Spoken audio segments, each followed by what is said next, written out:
Good job. Okay, just keep doing that.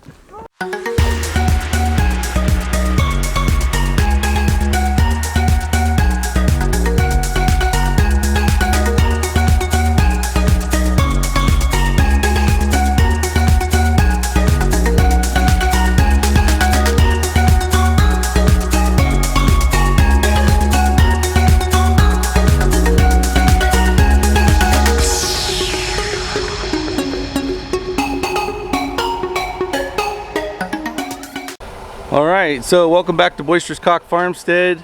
Today is Sunday, I think November 7th. And as you can see, I got all of Pumpkin's babies moved over here. So pretty much what I did was I moved them all back into the hog barn. I think it was Thursday night. And left them in there Friday, Saturday, fed them in there. And noticed that they were coming up to me pretty readily. They still were a little spooky, but they knew when it was feeding time. So this morning I actually waited a little bit. Usually I feed them around between 7 and 8, and today I waited till about 9:30 to make sure they were good and hungry, and they all moved pretty much right over here like instantly. So that was good. If you can see over there right here, I have an automatic drinker set up for this paddock here. And I've got a wallow over there too. But for the first time, since I don't have anybody over in the hog barn, I've actually got this. I pulled the 55-gallon barrel gravity feed water that has nipples on it. And I'm gonna have them in here so that they can start training on using the drinker nozzles. So, and it just gives them one more option. They can choose whichever one they want to use. But going forward, with the getting colder at night, I want to make sure that they've got as many options as possible in case one of them happens to freeze up. But they seem pretty happy. I think they'll like being out in the sun versus being in the hog barn. There's not a whole lot of sun in the hog barn, so they'll have to get used to their new environment. So I'm just kind of let them chill out for at least a few hours until almost feeding time this evening.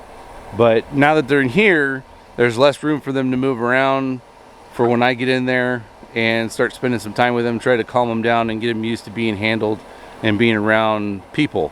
So that's it for right now. And stay tuned for the next thing, I guess. All right, good morning. Welcome back to Boisterous Cock Farmstead. So we are up at our local apple orchard, and Asher is with me.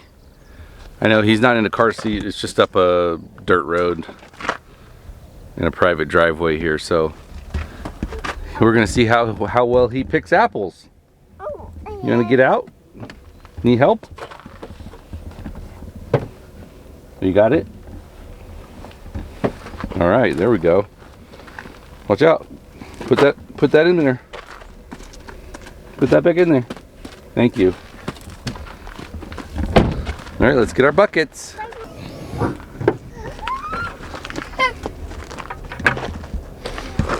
Here you go. Look like this.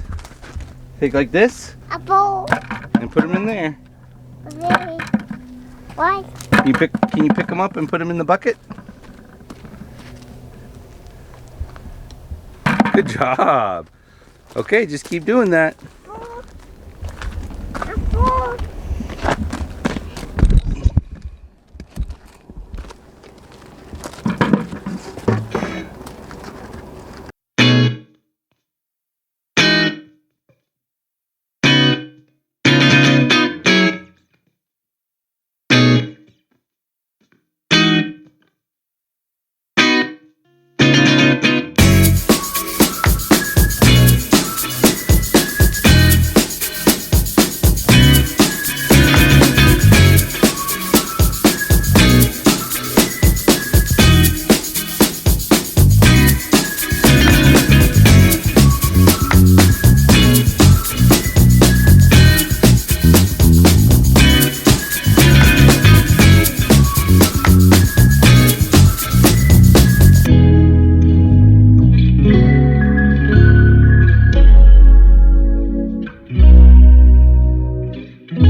right, so we've got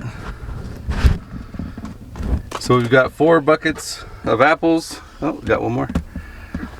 And it took us less than 15 minutes. Not bad. Oh. And so Can I bring that one too? I know. All right, let's go back home. All right, so we are back home, and I've pulled around to where I've got most of the pigs over here. So right now I've got split up into 3 different paddocks and also the one holding pen where the pumpkins babies are.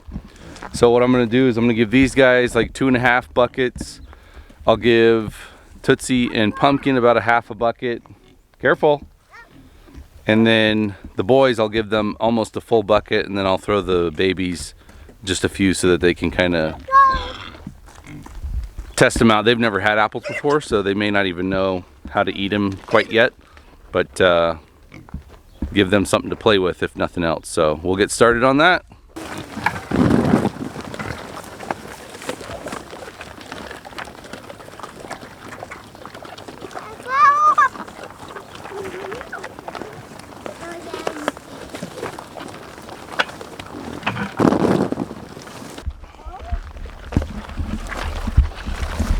Alright, so this is the payoff. Everybody's enjoying a nice sweet treat. Give them nice carbs. Help them make it through the winter here. And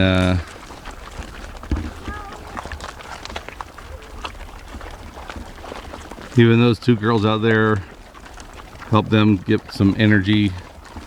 It's hard for them to compete for food, so having it spread out all over the place allows them a little bit less competition. So we got Pumpkin and Tootsie are already found their stash.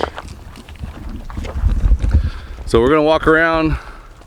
I'm not gonna drive, I'll just walk over there with a bucket and we'll feed the babies. Put it in there? Thank you. We'll feed the babies a little bit on the way over there, and we'll just give the boys some extra food here.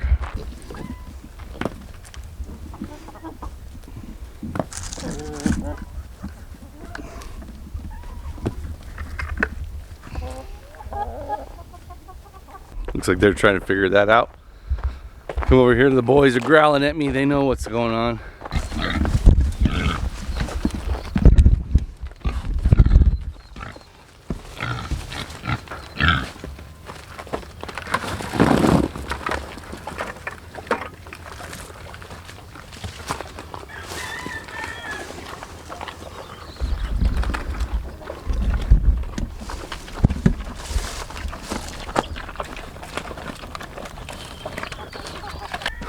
So I'm very fortunate to have a great neighbor.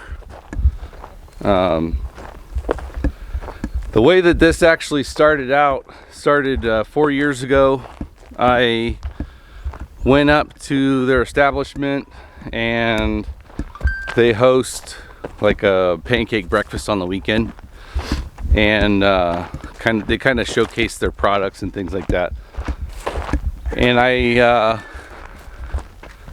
just happened to be touring around and saw the orchard and saw how many apples they had on the ground just from people coming through. They're U-pick orchard, and because of that, they actually have a lot of people come through, and they're, you know, clumsy, knock apples off when they're trying to get the ones that they want.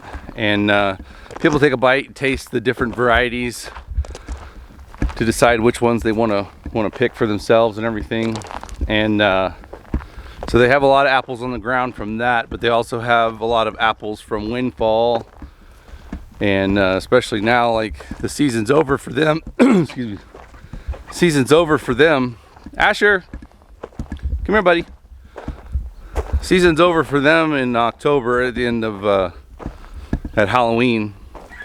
And I'm purposely not saying their name because I don't have permission to say it, but if you know where we are, it doesn't take a genius to figure out who I'm talking about. But I actually just went up there one It was like the first year that we were here, and noticed all the apples laying on the ground, and they had a fly problem.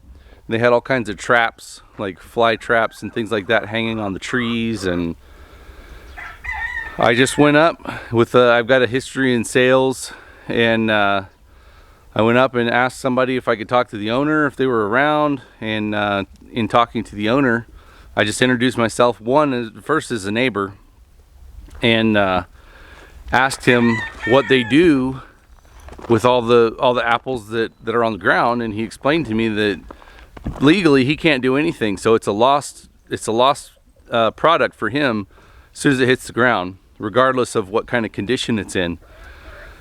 And so then it becomes a nuisance because of all the flies and everything like that. And it's a reminder of the loss as well. He doesn't like just seeing his product laying on the ground. So I just kind of touched on the idea that if it is a product that he can't do anything from, if he would mind if I came up and just collected it off the ground for him and tried to help mitigate some of the flies a little bit. And he was busy at the time, and I told him, you know, no rush, just think about it. And it was a few days later, he drove into my driveway and we chatted a little bit longer. And he said he'd actually thought about it, and he was actually really glad to hear that somebody could benefit from it. And basically all it takes me is a few minutes every day, or whenever I want to go up there. He allows me to come up sometime in August, but we've had such good vegetation this year that I haven't really wanted to go up there when they had customers. So here it is. It's starting the second week of November here, and this is my first time going up there this season. So I'll get a good 3 months or so out of going up there and picking off the ground, and try to keep the vegetation that I have here as long as I can. And then here, hopefully in the spring, we've got some more wet weather coming through that will help to germinate new vegetation for next year. But I say all that to say, one, it's good to know your neighbors, and two, just because, don't feel bad about asking someone for something like that you think is a byproduct or a lost product for them. You may actually be helping them out, so it could be a win-win, but you never know unless you ask. And there's a saying in sales, is that you miss 100% of the sales you don't ask for. So don't be afraid to ask. Worst thing they can say is no.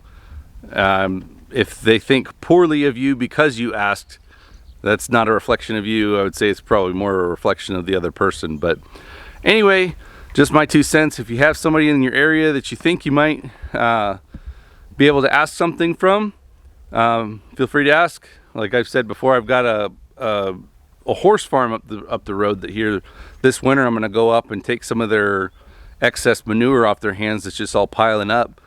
And he was glad to load it up for me. I just got to unload it here on my property however I see fit, and that should be another win-win for a neighbor that's around us. So so far we've got 2 of the babies hopefully sold. Somebody's going to come out here in a few days on Thursday, today's Monday, and pick up 2. There's somebody else that was left over from the ad that I placed for Tootsie's, but I haven't heard back from them. I emailed them last night, and so that potentially is 3, which would only leave 3 more to sell, because I'm going to keep 2 of the girls and see how they develop, and maybe use them as breeders or use them as late summer butcher hogs. So we'll just have to see how that works out. But that's going to do it for today. If you like this video, please give us a thumbs up. Please click the subscribe button and the bell notification so that you're notified of future content as it gets released. As always, thanks for joining us, and God bless. You say bye-bye? Bye. Bye-bye.